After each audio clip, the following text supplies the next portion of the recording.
একদিন রাসূল সাল্লাল্লাহু আলাইহি ওয়াসাল্লাম বলেছেন, আত্মীয়তার সম্পর্ক ছিন্নকারী ব্যক্তি কখনোই জান্নাতে যাবে না। এছাড়াও তিনি বলেছেন, তোমাদের মধ্যে সর্বোত্তম ওই ব্যক্তি যিনি কুরআন মাজিদ শিক্ষা করে এবং অপরকে শিক্ষা দেয়। একদিন রাসূল সাল্লাল্লাহু আলাইহি ওয়াসাল্লাম বলেছেন, মৃত ব্যক্তির জন্য দোয়া করলে কবরে নূর হয়। এছাড়াও তিনি বলেছেন, বুদ্ধিমান ওই ব্যক্তি যিনি মৃত্যুর জন্য প্রস্তুতি নেয়। একদিন রাসূল সাল্লাল্লাহু আলাইহি ওয়াসাল্লাম বলেছেন, ঝগড়া মিটিয়ে দিলে নফল রোজা ও নামাজের চেয়েও উত্তম সওয়াব পাওয়া যায়। সুবহানাল্লাহ।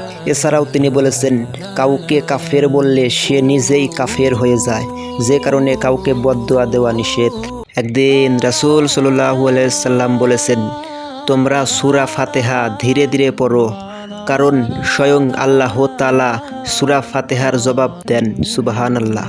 এছাড়াও তিনি বলেছেন, যে ব্যক্তি ফজরের আগে এবং আসরের আগে নামাজ আদায় করবে সে কখনোই জাহান্নামে প্রবেশ করবে না। হযরত ঈসা আলাইহিস সালামের ঘটনা।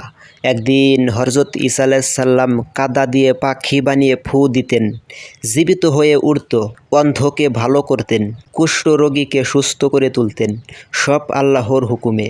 শিক্ষা এটাই, মুজিজা আসে আল্লাহ তাআলার পক্ষ থেকে। সুবহানাল্লাহ। একদিন রাসূল সাল্লাল্লাহু আলাইহি ওয়াসাল্লাম বলেছেন, যে ব্যক্তি অন্তরে বিশ্বাস রেখে মৃত্যুবরণ করল যে আল্লাহ ছাড়া আর কোনো ইলাহা নেই, সে সরাসরি জান্নাতে প্রবেশ করবে। সুবহানাল্লাহ। একদিন রাসূল সাল্লাল্লাহু আলাইহি ওয়াসাল্লাম বলেছেন, সদকায়ে জারিয়া, নেক সন্তান, উপকারী ইলম এগুলোর জন্য কাজ করলে মৃত্যুর পরেও সওয়াব পাওয়া যায়। সুবহানাল্লাহ। একদিন রাসূল সাল্লাল্লাহু আলাইহি ওয়াসাল্লাম বলেছেন, যে ব্যক্তি জ্ঞান অর্জনের জন্য কোনো পথে বের হয় ফেরেশতারা সেই পথে ডানা বিছিয়ে দেন। এছাড়াও তিনি বলেছেন, মানুষকে ক্ষমা করলে আল্লাহ তাকে ক্ষমা করে দেন। সুবহানাল্লাহ। রাসূল সাল্লাল্লাহু আলাইহি ওয়াসাল্লাম বলেছেন, কিয়ামতের মাঠে সকল মানুষকে একত্রিত করা হবে, খালি পা, উলঙ্গ দেহ এবং খাতনাবিহীন অবস্থায়।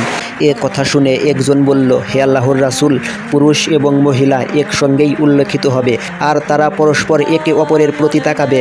তিনি বললেন, তখনকার প্রেক্ষাপট এত কঠিন ও ভয়ঙ্কর হবে যে একে অপরের প্রতি তাকানোর কল্পনারও উদ্বেগ হবে না।